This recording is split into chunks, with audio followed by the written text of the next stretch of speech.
So இந்த புறாக்கள் என்னென்ன பண்ணும் என்ன பண்ணாது இதை கணிக்கணும். இதுதான் ஒரு மிகப்பெரிய டாஸ்கே இதாங்க. ஸோ இதை நம்ம கரெக்டாக ப்ராப்பராக பண்ணாலே நம்ம புறாக்கள் பறத்துறது கொஞ்சம் ரொம்ப ஈஸியாகிடும். கொஞ்சம்னா ரொம்ப ஈஸியாகிடும். ஸோ எதுக்காக அப்படின்னா, ஸோ இன்றைக்கி நம்ம 2 புறா இறக்குறதுக்காக 2 புறா விட்டோம். ஸோ அது என்ன சிச்சுவேஷன் ஆச்சு அப்படின்னா, அந்த இறக்குறதுக்கு விட்ட 2 புறாவுமே தாழ்ந்தான் கிடக்கு. ஸோ இதுக்கு கூட விட்ட புறா பார்த்திங்கன்னா ஹைட்டில் போயிட்டு பார்த்திங்கன்னா அது பறக்கிற மைண்ட் செட்டில் இருக்குது. இதுக்கு ரீசன் பார்த்திங்கன்னா புறாக்களை அடைச்சி வச்சு பறத்துறதுனால தான். ஸோ விட்ட உடனே அதுக்கு பறக்க உள்ள அந்த மைண்டு வரும். ஸோ எல்லா விஷயமே நோட் பண்ணணும். இன்றைக்கி அந்த புறா என்னெல்லாம் பண்ணியிருக்கு என்ன பண்ணலை எல்லாமே நோட் பண்ணணும். ஸோ ஒன்று இறங்கிட்டு மேலே இறங்கிட்டு எவ்வளோ நேரத்தில் கூட்டில் வருது இது வரைக்கும் எல்லா சின்ன சின்ன விஷயமும் நோட் பண்ணணும். ஸோ நோட் பண்ணால் மட்டும்தான் நம்மளால் பந்தயத்துக்கு பறத்த முடியும். ஒவ்வொரு இன்ச் பை இன்ச் நம்ம நோட் பண்ணிகிட்டே இருக்கணும். விஷயம் என்ன அப்படின்னு பார்த்தீங்கன்னா, புறாக்கள் பறத்துறப்போ நமக்கு எங்கேயுமே போக முடியாதுங்க. ஸோ நம்ம 2 பட்டாவை இறக்கிறதுக்காண்டி விட்ட புறா பார்த்திங்கன்னா நல்லா பறந்துட்டுருக்கு. ஸோ இதுதான் இதில் ஒரு விஷயம். ஆனால் இது ஒரு நாள் பறந்தால் போதாது, டெய்லி பறக்கணும்.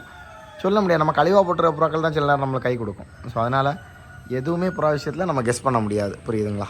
ஸோ அந்த 2 புறாவும் பறந்துட்டுருக்கு. ஸோ அது பறந்துட்டுருக்க நேரம் நம்ம எங்கேயுமே போக முடியாது. புறா எந்த லைனில் இருந்து பறக்குது, எந்த மாதிரி பறக்குது எல்லாமே நோட் பண்ணிடணும். ஸோ இதெல்லாம் நம்ம கரெக்டாக மைண்டில் ஃபிக்ஸ் பண்ணி வச்சுவிடணும். எதுக்காக அப்படின்னா, ஸோ அப்போ தான் இன்கேஸ் நம்ம இந்த 2 புறாவுமே பந்தயத்துக்கு விடுற மாதிரி ஒரு சுச்சுவேஷன் வந்தால் நம்ம கரெக்டாக காட்டி கொடுக்க முடியும். இந்த புறா இந்த லைனில் தான் பறக்கும், இதுக்கு வெளியே போகாது அப்படின்ட்டு எல்லா விஷயமும் சின்ன சின்ன விஷயங்குள்ள ரொம்ப ரொம்ப ரொம்ப நமக்கு யூஸ்ஃபுல்லாக இருக்கும் நம்ம நோட் பண்ணுற விஷயங்கள். ஸோ கீழே வெட்டுருக்கு இருந்தாலும் அந்த 2 புறாக்கள் மைண்ட் பண்ணால் பறந்துட்டுருக்கு. சரி பார்ப்போம் எவ்வளோ நேரம் பறக்குது என்ன அதுன்ட்டு பார்த்துட்டு நம்ம அப்டேட் பண்ணிட்டு பாருங்கள்.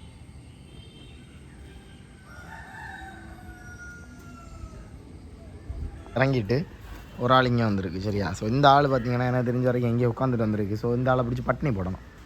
ஸோ பட்டினி போட்டால் மட்டும்தான் திருந்தும். ஸோ இல்லைன்னா இந்த புறாக்கள் திருந்துறதுக்கு ரொம்ப சான்ஸ் கம்மி. ஸோ இந்த புறாக்களை நம்ம உடனே கூட்டுக்குள்ளே அடைக்கிறதுக்கு பார்ப்போம். ஸோ வாங்க. காலையில் இந்த புறாக்களை அடைக்கையில் இருக்க மிகப்பெரிய டாஸ்க் என்ன அப்படின்னு பார்த்திங்கன்னா, டக்குன்னு கூட்டுக்குள்ளே போகாது, துள்ளிட்டு கிடக்கும்.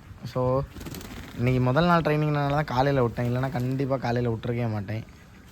ஏன்னா உங்களுக்கே தெரியும் பார்த்திங்களா, மேலே போய் உட்காரும். ஸோ ஃபஸ்ட் டே இன்றைக்கினால தான் இந்த புறாக்கள் காலையில் பறந்து. ஸோ இல்லை அப்படின்னா நம்ம என்ன பண்ணுவோம்னா சாயங்காலம் தான் மேக்ஸிமம் கொடுப்போம், பார்த்திங்களா? ஸோ இதுதான் ஒரு மிகப்பெரிய ஃபால்ட்டு. ஸோ நம்ம பாசிட்டிவ்ஸ் அண்ட் நெகட்டிவ்ஸ் சொன்னால் மட்டும்தான் நீங்கள் இந்த வீடியோவில் கற்றுப்பீங்க. இல்லை அப்படின்னா ஸோ பாசிட்டிவ் சைடை மட்டும் நம்ம அப்லோட் பண்ணோன்னா நீங்கள் கற்றுக்க மாட்டீங்க. ஸோ அதுக்காக தான் நான் நெகட்டிவ் சைடையும் போடுறேன். ஸோ இந்த புறாக்களை நம்ம என்ன பண்ணணும் அப்படின்னா, உட்கார விடக்கூடாது. ஒரு நேரம் அந்த புறாவில் உட்கார விடவே கூடாது. அப்போ தான் அந்த புறா கரெக்டாக கூட்டில் அடையும். ஸோ நம்ம என்ன பண்ணணும் அப்படின்னா துரத்தணும் ஃபுல்லாக. ஒன்று கூட்டுக்குள்ளே இருக்கணும், இல்லை அப்படின்னா அது எங்கே ரெஸ்ட் ஆகுதோ அந்த பிளேஸ்லேயே போய் வரட்டணும். ரெஸ்ட் எடுக்கவே விடக்கூடாது. ஸோ அப்போ நல்ல டயர்டாகி இந்த புறா நம்ம கூட்டில் இறங்கும். ஸோ இது நான் ஃபாலோ பண்ணிகிட்டு இருக்க ஒரு விஷயம் தான் நான் உங்களுக்கு சொல்லி தரேனே தவிர மற்றவங்கள்ட்ட யார்கிட்டேருந்து காப்பி பண்ணி நான் சொல்கிறதில்ல. ஸோ மேலே 5 புறா இருக்குது, 3 பேர் எழுப்பிட்டாங்க, இன்னும் 2 பேர் துரத்தி விடுவாங்க. விடக்கூடாதுல்ல, ஏன்னா இருந்து பழகிட்டுன்னா அதிலே இருந்துடும். அப்படி பார்ப்போம். நெய் விரட்டி இதை ஒரு பருவம் ஆக்கி கூட்டில் அடைச்சிட்டு தான் அடுத்த வேலை. 10 நிமிஷம் 20 நிமிஷத்துக்கு வந்து பார்ப்பேன். எப்போ எல்லாம் மேலே இருக்குது அப்போல்லாம் விரட்டி விடுவேன்.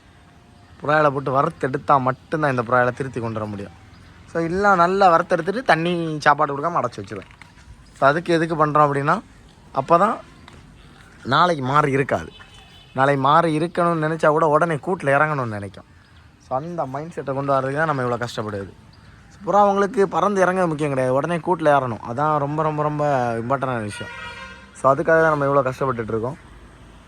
ஸோ இங்கே வந்து உட்காந்துச்சு அப்படின்னா உடனே கூட்டில் போகணும். 10-20 நிமிஷத்துக்கு ஒருக்கா வெட்டு போட்டு கூட போய் கூட்டில் போகலன்னா திரும்ப விரட்டுவேன். இதுதான் கண்டினியூவாக இன்னைக்கு ஃபுல்லாக பண்ண போகிறோம். ஸோ வாங்கப்பா. ஆக்சுவலாக கிட்டத்தட்ட 3 மணி இன்னும் புறாக்கள் உள்ளே போகலை. ஸோ இதுதான் இந்த காலையில் விட்டுறதுல ஒரு மிகப்பெரிய ஃபால்ட்டு. ஸோ இந்த புறாக்களை நம்ம இனி பட்டினி போட்டு திருத்தி எடுக்கணும். ஸோ திருத்தி எடுக்கிறது எல்லாமே நம்ம ஃபர்தர் அடுத்தடுத்து வீடியோஸில் உங்களுக்கு அப்லோட் ஆகிட்டே இருக்கும், சரிங்களா?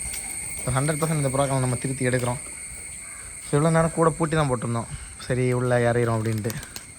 ஆனால் உள்ளே ஏறலை. ஸோ நம்ம கண்டிப்பாக 100% இந்த புறாக்களை திருத்தி எடுக்கணும். ஸோ இன்னொரு ஜாக்ஜினி புறா இருக்குது, அது உள்ளே இருக்கா அப்படின்ட்டு பார்ப்போம். ஸோ இல்லை, அதுவுமே உள்ளே இல்லை. ஸோ எல்லாமே வெளியே தான் இருக்குது.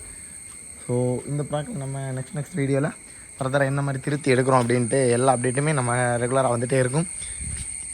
ஸோ கண்டினியூ வீடியோ பார்க்க நினைக்கிறவங்க சேனலை ஃபாலோ பண்ணிக்கோங்க.